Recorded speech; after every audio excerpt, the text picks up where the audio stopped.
panel, sva 3 dana ćemo imati po jedan panel, razgovarat ćemo sa našim artistima iz svih krajeva svijeta koji su pristigli na konvenciju, otprilike nekih 45 minuta do sat vremena. Današnja tema je kako uspješno voditi tattoo biznis, jer ovdje imamo mnoga studija iz čitave Europe, a malo i šire, i zanima nas priča kako su ovi ljudi počeli, koja je razlika bila nekada, kako je to danas. Ali obzirom da internacionalno sa nekima ću voditi priču na bosanskom, a sa nekima na engleskom, but I'm gonna make an introduction in English. So first of all, our today's guest is the lady Julia from Belgrade. Hello. Yes, hi. Just please use the microphone. It doesn't work. It does? Yeah, it's working. Yes. Our friend Dimitri from Belgium. Hello. And our friend Deo from Brčko, Bosna i Hercegovina. Deo, pozdrav. If you don't mind, I'm going to start asking the lady first. When did you start it, and what was the first step to move in this business like independent? Well, I started in 2017, and at the moment I was still working in like the office, like a regular office plankton, how we say. I was really stressed out, and I started to have a back piece, just to, tattooed on me, just to, just get away from all the office hustle. And I loved it so much, and I just figured out that having some artistical skills on my own, and coming from an artistic family, that's probably the way to change my career. And I started to tattoo. First it was a hobby, then some clients started to come, and step by step I just got rid of the office and found my real self. Yeah, so that's my story. How did you feel in that moment? That was quite a great risk. Yes, that was a risk because, well, I had I worked in an IT company. It's some like Russian version of Google. So yeah, I had a very, not a very prestigious position, but still like a decent one. And I had an okay salary for Moscow at the time. So, and when I got fired, not the wrong word. When I quit the office job, I went into full zero, like 0 rubles. $0, €0, nothing at all, just the faith in the love for the craft, the love for the art. And at first it was really hard. And before I felt myself more or less okay within the business, like a couple of years had passed. Yeah, but I've never, ever a single moment regretted that. My only regret is that I hadn't done it earlier. Earlier, yeah, definitely. Dimitri, what is your story? You are like 25 years in this business. How did you start it, and how was it hard to create and maintain the art studio? We start by saying it was a total different era, totally different. I was still fresh from school, art school, so it evolved from drawing. That was already a big difference. And it kept on going more. At that time, it was with my partner. She was at the same school. It was like a parallel story, and it evolved to like a shop in a town, a little rural town. It was like the only shop, and that's how it started. And it grew bigger, and that's what we got. Yeah. We'll talk about more later. Deo, kako si ti započeo, prije koliko godina, koja te muka natjera? Evo ovako, mene je najviše natjerao, moj prijatelj Lazar Borišev, inače moj mentor, koji mi je u stvari stavio mažinicu u ruke. Prije toga bio sam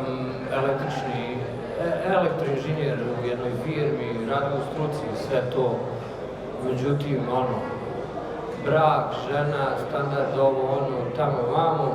On ne voli da radi kao letteringe i te zemanci. Aj kao da ja probao. Krenuo i ide to i tako je krenulo sve. Nemam pojma. A prije toga sam uvijek sam nešto crtko, prije toga sam bio dosta toga u muzici i svega i onda sam došao do trenutka kada je ta neka alternativna scena muzike toliko opala da sam okačio gitaru o zid, nisam htio tezge da radim, onda sam rekao bolje slovo da uradim za 50 maraka nego da sviram pijanim ljudima muziku koju ne volim. Studio ti u Grčkom, je li tako? Da. Obzirom da danas tattoo kultura postaje sve popularnija, da li je velika konkurencija, koliko je teško opstati na tržištu kao prepoznatljiv tattoo umjetnik? Nemam pojma, sad objektivno sad nešto da ti kažem, ali jednostavno treba, ako si ja kad sam ušao u to, ušao sam čitav u to, znači 24 sata sam u tome i kompletan život u tome. Znači, kogod je spreman da sav svoj život stavi u to, znači imaš i napredak i uspješno. I'm going to ask Dimitri because he is the oldest one here in business. What's the main difference between then when you back then when you started and today? Was it harder to do it 25 years ago? What do you think? Is it harder to do it today? I'll try to sugarcoat this whole thing. The biggest difference is the drawing and the needle soldering. Okay. I did that for 5 years. That was the apprenticeship. You make the needles for 5 long years. Burns your fingers off. But that makes you realize what the needle difference does to the skin. And that's maybe, I have to sugarcoat it, but when you use cartridges, you have no idea what's happening inside. It's just a number. But once you solder your own needles, that's a whole different story for me. Yeah, we have a bunch of equipment today, more than you had back then when you started, but is it harder because there's more and more studios? That is of course harder. In my town we get to the point that if you don't do it now, I'll go somewhere else, because they'll do it now. But then if you think about that, who's going to do it now? The one who's not working today? Who is that? Is that a good one?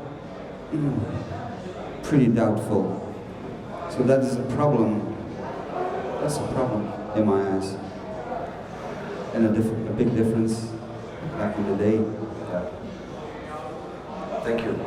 Julia, you're quite fresh new in this business, and you said that you came from the IT industry. Like maybe an answer from an artistic background, so not just from the. I'm sorry, I misheard you. IT industry. Yeah, because we know that's one of the most popular businesses Yes. today. Why the hell did you decided to change it? And do you have like, colloquially say, a calculation for that? I was not coding or anything. I was working with clients, so as an account manager, and I was working with the, this advertising stuff. When you type something on Google and you have those ads, blah blah blah. I came there just for the sheer, branding of the company which I worked in. It was Yandex. I don't know if anyone knows it here. Well, that's a big thing in Russia, because originally it's a Russian company. And so it is just, these are, afterwards, when I changed my career, I understood that those were not my goals, and I was not made for that. So I was, overcoming myself for 10 years, working with clients, working with this account stuff.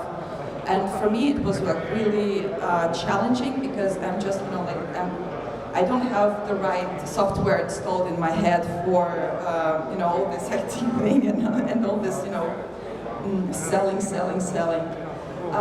Those were, the stereotypes that my mom actually put in my head, and I was following them blindly until I could not, until I crashed, I got like a nervous breakdown. And after that, I actually, for the first time out there, I just looked inside myself, and I was just like, that's what you're made for, that's what you have to do. That's very, that was like, when the sky opened and the angels sing, that was like the moment. Okay, I'm going to ask a question for everyone, and I'm going to repeat it. What was the greatest downfall in your career as an artist and also as a manager of the studio? And what was the highest peak of the career? Who was first? The highest peak. It's difficult to say when everything. You're still waiting for it? Maybe, yeah. I think I'm happy when everything, when I've paid all the bills, I still have a little bit money left in the end of the month. That's about it now. Then I'm happy. That's already a peak. And the down is I don't have nothing to say about that one. Down? No, I have no downers. It is a roller coaster. There's a lot of stress. I have no downs. No. Yeah, maybe when one of your colleagues is leaving the shop for whatever reason, that's a big downer for me. When your team starts to crumble a bit, that hurts. That hurts much to me. One second. Leo. Ja mislim da tu ima mnogo uspona i padova, tako da ne možeš da odlučiš koji je najveći i najniži. Bitno je da ih prepoznaješ i da nešto naučiš iz toga i to. A sada čekati taj najveći pik ili to, mislim da je to besmisleno. Mislim da samo treba da doing your shit, to. So speaking about the peaks, I wouldn't say that I've experienced, like this very, very peak of a career, because I truly believe that I'm not on my peak. I must develop further. Of course, there are some, pleasant things happening almost at every tattoo when you got your result, the client is happy, you like how you did the lines, whatever, yada yada. But I still believe that my biggest happiness in this profession is yet to come. So I'm expecting, but doing everything that I do, probably not enough, but still. I'm always anticipating, something more, like where is my next step, where's more. So I don't think that I had like this peak yet. Speaking about the downfalls, I had a very unpleasant situation right in the beginning of my career.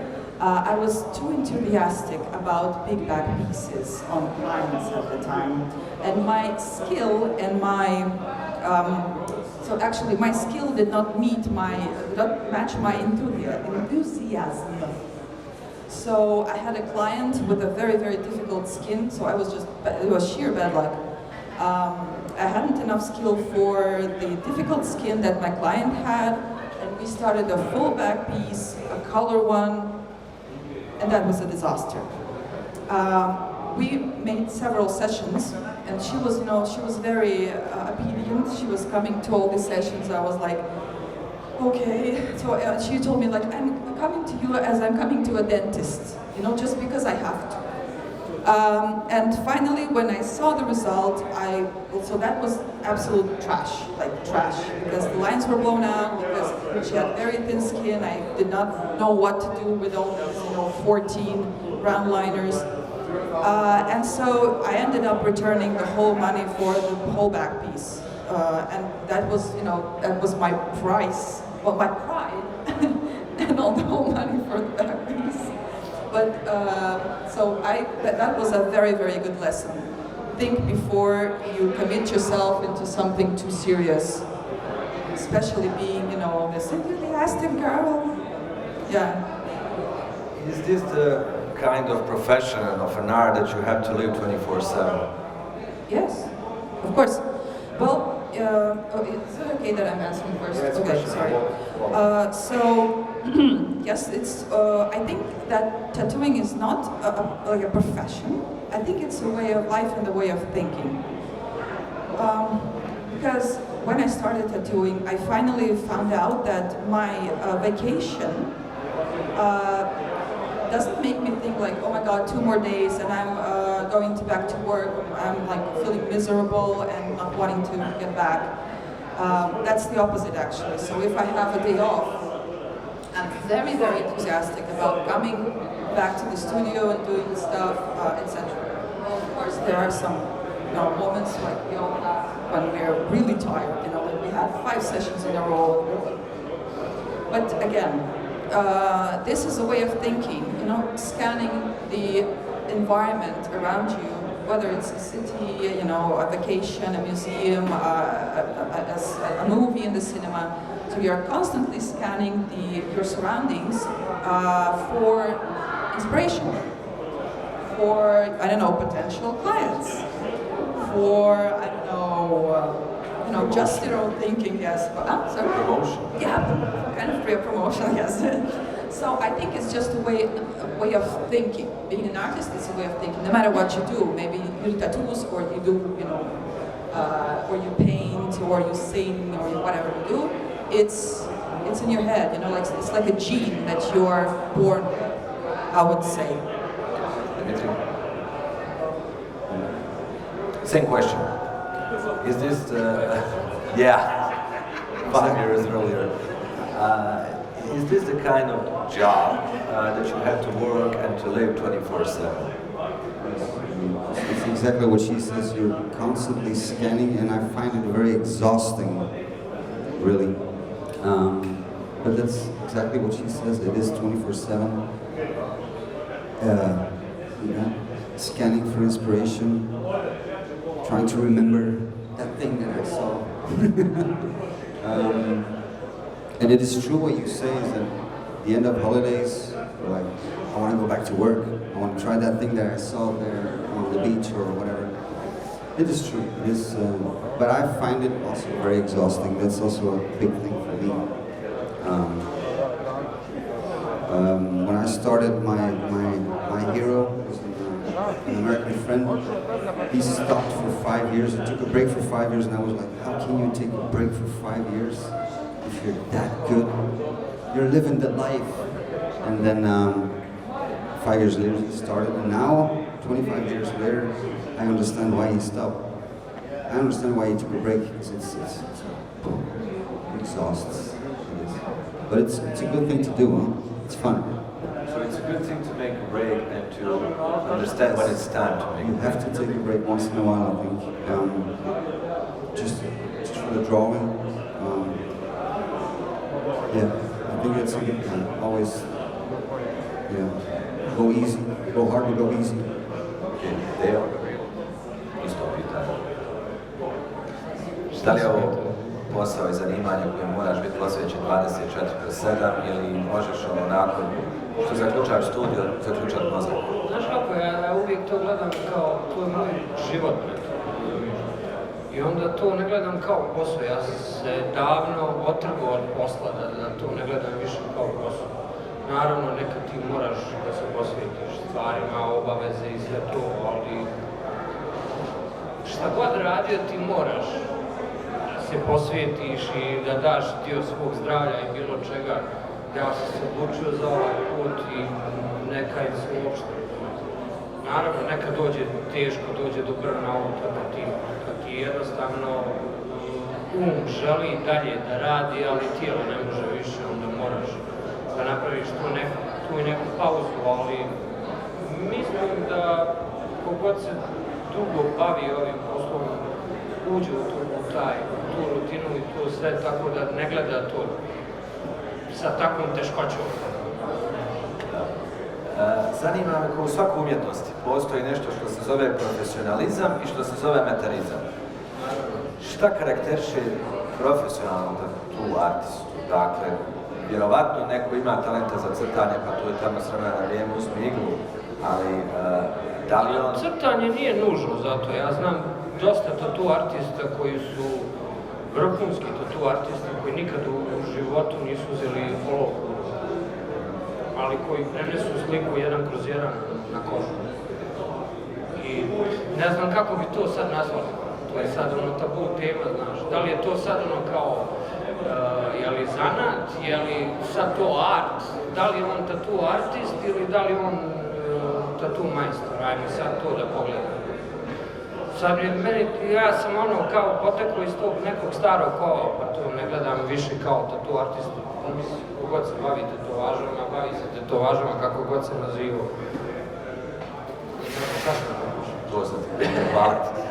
Same question for you too. What's the difference between the tattoo enthusiast, amateur enthusiast, and the tattoo professional? What's the difference between someone who is making tattoos like just for fun and someone who is like a professional tattoo artist? Can you notice the difference? Yes. Yeah. For myself, yeah. For my own criteria, I can, yeah. Like I said, the needle soldering is very important to me. That's a thing that you have to understand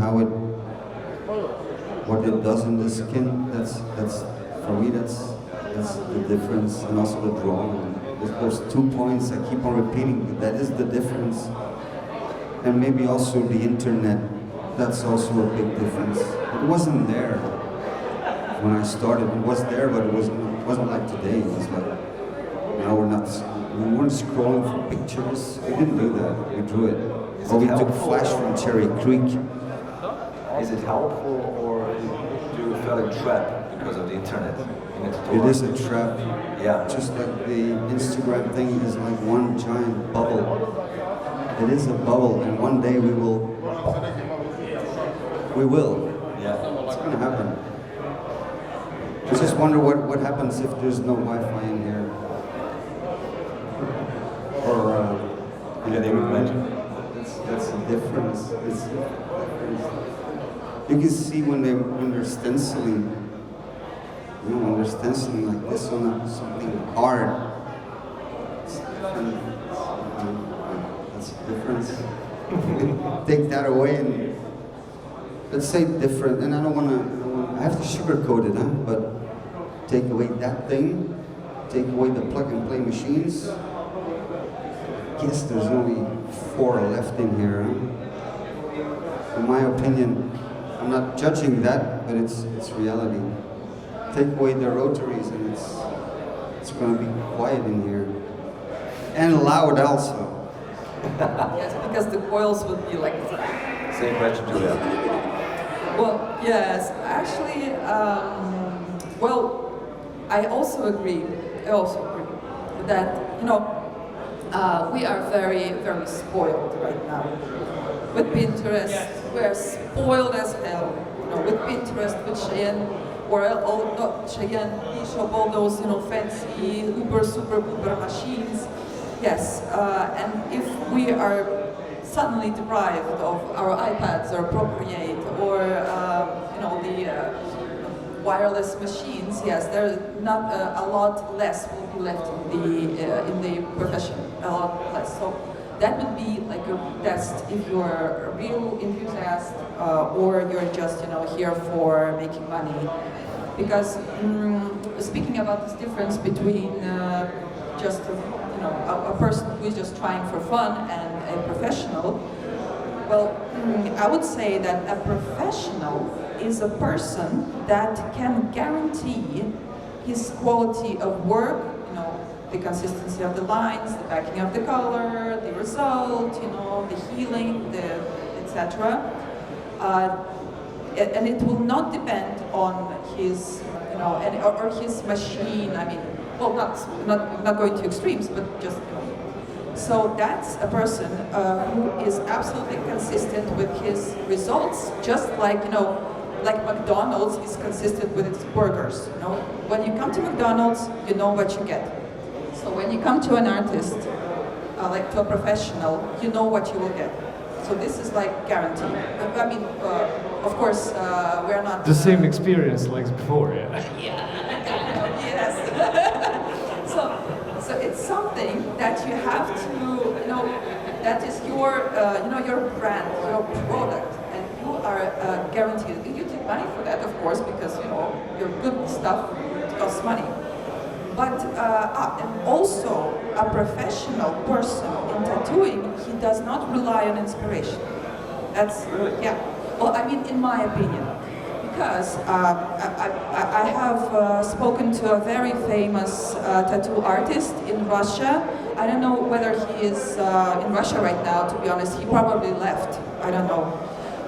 He's a very good neo-Japanese guy, so he freehands everything from start to finish, and his quality is just absolutely flawless. And we were just having, I don't know, some kind of a gathering, a tattoo gathering, and we just had a couple of beers together. And I asked him, like, what do you do when you don't have inspiration? And he told me, like, you should not depend on inspiration, because it's your job. You've got to take an iPad or whatever, a pencil, and you have to produce the thing that you guarantee to your customers. So you have to learn not to rely on inspiration only, but you need to work, or you need to draw. I think this is number 2 for a professional artist. And number 3, which is unfortunately inevitable right now, is how are you doing your marketing? Because this is a hell of a trap, to be honest. I am bad at marketing of myself. I mean, I try, but I could do better if I had, more skills. But investing properly in your marketing also kind of makes you a professional. I mean, in the industry, it's the third top, top 3, I say. Oh, sorry. Yeah, so that's. I think these are what identifies a professional in the tattoo industry right now. Would you agree with this statement about it's not about inspiration, it's about work? I do agree, except for the marketing. I mean, it's a choice you make. I only use like Instagram platforms as a portfolio. It's a good thing. It's got a good thing to filter it a little bit, take away the color, saturation. That's what I use. But the marketing thing, it's a bit difficult, I think. In these times, of course. But I'm more like the kind of guy that lets the work speak, I think, and marketing. I'm bad at it, very bad at it. That shows, of course. But I'll let just the work speak in the marketing. I don't really agree on it. Maybe for 90% it does, but for me myself, it's just my portfolio, and I don't want to step in that trap, like you said. And it's so much energy, it takes so much time. I try to take that time for myself, and then what's left over I'll work. That's the marketing and that. Sorry. Deja, da li se kada kao profesionalac koji vodi tattoo studio, ovo što su oni rekli, smiješ oslanjati isključivo na inspiraciju? Ne, apsolutno ne. Znači tu dolazi do konsultacije i sa klijentima. Naravno, tu dolazi moja inspiracija, ali ti si tu majstor kad tu svoju inspiraciju ubaciš u klijentovu inspiraciju. Znaš, i pogotovo ovo oko marketinga što pričaju. Ja ću citirati Ramba Amadeusa, svaki čovjek ima polni organ, jedno je stvarna veličina, a drugo je marketing, ima 2 veličine, a ova druga stvar je mnogo bitnija u današnjem vrijeme. Tako da je marketing mnogo bitan, ali tattoo artisti to ne moraju da rade, sada već postoje ti kompjuteraši koji to obavljaju, tako da možete svoj dio procenta od tetovaže da odvojite za taj marketing i ne budete škrti. Da. For the newcomers who maybe wants to start with their own tattoo art studio, how do you form the price when we talk about the business and everything? How do you form the price? Oh my God. The hardest question. This is the hardest question. They have to know that. That's the hardest question of all. Because I had to, first of all, we have this imposter, at least I do, and many of the tattooers that I know have this, the imposter syndrome. like you do not believe in yourself, you think that you're, tattooing some crap, I don't know, when you're a scratcher, and you should not, charge more than 10 euros for a tattoo. But there's something, to work with your therapist about, all this imposter syndrome. But I actually do it this way. I asked all my colleagues, or at least in Moscow, right, before moving to Serbia, I asked all the tattooers that I know in my studio, and like ask, what's your minimum? What's your price for the day? What do you have? Do you have a price for design, etc., etc. So I like scanned this, the guys, and I figured what would be, so I took like the middle of that. I don't remember how it's called in math, when we just the average. I took the average, and then there were some really hard, psychological tribulations about whether I should charge more, whether I should charge less. And step by step, I just figured the price that I was comfortable with, taking into account my skill, my current skill. Same here. So I asked all Serbian tattooers that I know, what's your minimum, what's your price for the day, and I actually, just put the same price. So I for now, like here in Serbia, and for me, it's comfortable like this. So I do not feel any, I would say, moral right to put too much, and I still love myself, and I do not put too little, like a price too small. Yeah, but I'm struggling, like each time somebody asks me about how much does a tattoo cost. Like and I take like 20 minutes, just to sit and think like, you're worth it. You're worth it. You're worth it. So I think that people could relate. How do you form the price? And because you're the old school, is it cheaper today or it's more expensive today? Yeah. In the beginning I started at bottom price. I just jumped that thing. It was 75 euros, and I jumped that thing, and I started from 75 euros. But I realized like a few weeks ago that today, if I work for 1 hour or 2 hours, you charge, they pay, but they pay not for those 2 hours. They pay like for the whole process of me doing that tattoo at this moment, at this perfection. That's what I found out. You don't pay for those 2 hours, you pay for the know-how.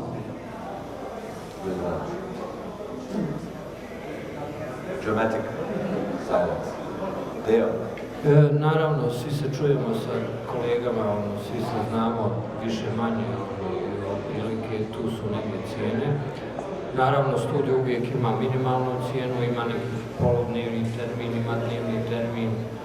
Nikad ne naplaćujemo po satu. Znači, to je totalno van pameti, ne znam ko je to uopšte u tattoo industriju ubacio da se radi po satu.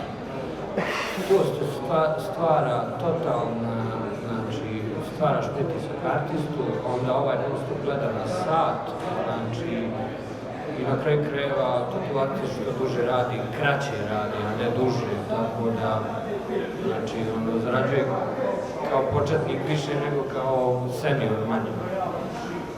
A postoji ta neka nepisana tolerancija između umjetnika da otprilike zajedno kreirate cijene, nema nekih... Pa pazi, naravno, to su kao neke oficijalne cijene. Ako ti imaš sad, na primjer, neku dužu mušteriju, naravno njemu nije ta cijena, naravno to variraš po dogovoru sa klijentom i u zavisnosti kako se projekat radi. Znači, a uvijek ima ta komunikacija sa kolegama, uvijek smo mi u nekim kontaktima, tako da, znači, ne bi ja sad stavio neku manju, što je koleginica, voli mi sebe, to razumiješ, ali... Skupo grijanje. Da, ali gledamo da plivamo u istu, znaš, to je to. Slučajno da li imamo neka pitanja iz publike, otvoreni smo također. Do we have any questions from the audience? Or am I? Just a second, can I just borrow the mic? English or Bosnian? Okay, please introduce yourself and where you come from and ask a question. My name is Anna, I'm from Sarajevo, and it was really wonderful to hear you guys talk about all your profession basically, and I think Julie already somewhat answered this question, but I was just curious, do you guys find yourself questioning your skills as tattoo artists, even to this day, because you say you're professionals, but I, as an artist myself, also I'm curious, is that still a thing after so many years that, I don't know how long you've been, you mentioned you were doing it, do you still find yourself is this good enough? A client shows up with a really complex piece, do you find yourself doubting your skills and can I still do this? To that extent, what? Who wants first? Deo. Uvijek, znači to je taj neki pozitivni ego koji te tjera naprijed da napreduješ, razumiješ? To je taj pozitivni ego, ne ko je bolji od mene, ko je, nego da li sam ja dovoljno dobar i to te tjera naprijed i to je to. Hello. Yes, I might be a misfit in here, but I question my skills daily, every single time. And that's what I explained to him earlier outside, it is stressful. And the stress, I'm 25 years here, yeah? The stress, I can handle the stress. I can have a poker face, I'll draw it on the counter for you. Poker face, no stress visible. But you can handle the stress, but your body cannot handle the stress. And after 25 years, I'm here. It takes somewhere, it nails you. And yes, daily, every time, every person is there's always something that bothers you, always something. So yes, for sure. Yeah, yes, I agree, absolutely. I also always question my skills. I mean, I'm not that long in, but still, I have all the reasons to question my skills, from the point of view of the older tattooers, for example, someone with a 25-year skill, of course, but anyway, the only cure that I found, you hear me well here? The only cure that I found about that is you have to compare yourself with yourself yesterday. That's the only thing that can help. And yes, because when you stop progressing, then that's the end actually. So, and also when you stop questioning your skills, this is also stagnation.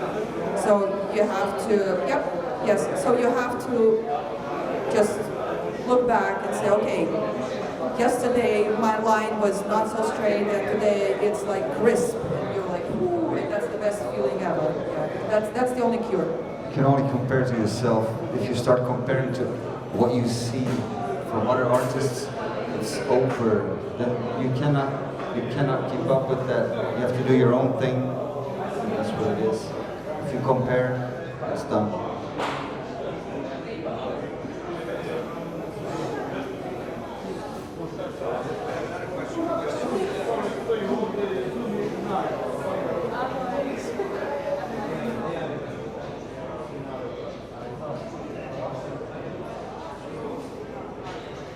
Hello.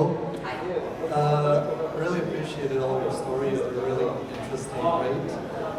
My question is to all of you, all my question. As an artist myself, I would really like to know when you were first starting off with your businesses and getting into this career, how exactly did you approach getting your first few clients? As I myself do not really like marketing.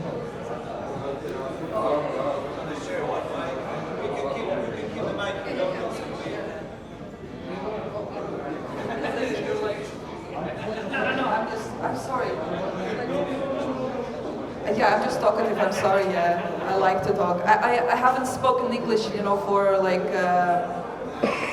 several months, and I miss talking in English. So it's really sorry. Okay. Well, at first these were my colleagues, because when I started tattooing, I was just like, hey, colleagues, I started tattooing. Who wants a tattoo? And so that was it actually. So I had like simultaneously I had 5 or 6 really brave people who wanted something really simple, and of course the result was crap, because these were my first tattoos. But anyway, I was I was in heaven, morally. And now it's I don't know how it's called, it's like mouth-to-mouth chain works. And also just simple, plain advertising in Instagram or Facebook. But at first, these were colleagues and friends.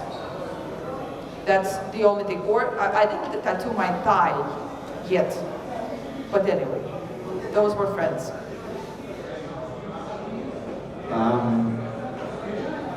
To get clients, that's the question, right? Yeah.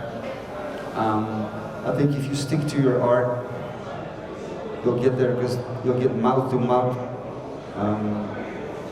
publicity, and that's the best publicity there is. So if you stick to your drawing and you do what you do, your way, your thing, you will get there, because they will find you. You'll get your fans. There. You just need bunch of friends, I was in Metalhead, like all bunch of people, and I just need a tattoo machine to screw them, and I don't regret. We are still friends, Do you have any more questions from the audience? Anyone else? So, obviously we're done for today. Thank you for your time. You're going to continue tomorrow. All three of you are tomorrow here. Okay. So you can come back tomorrow, visit them, visit their work, see what they're doing. In which category are you going to compete tomorrow? I'm 28. Okay. I'm on boot 37, I think. You think?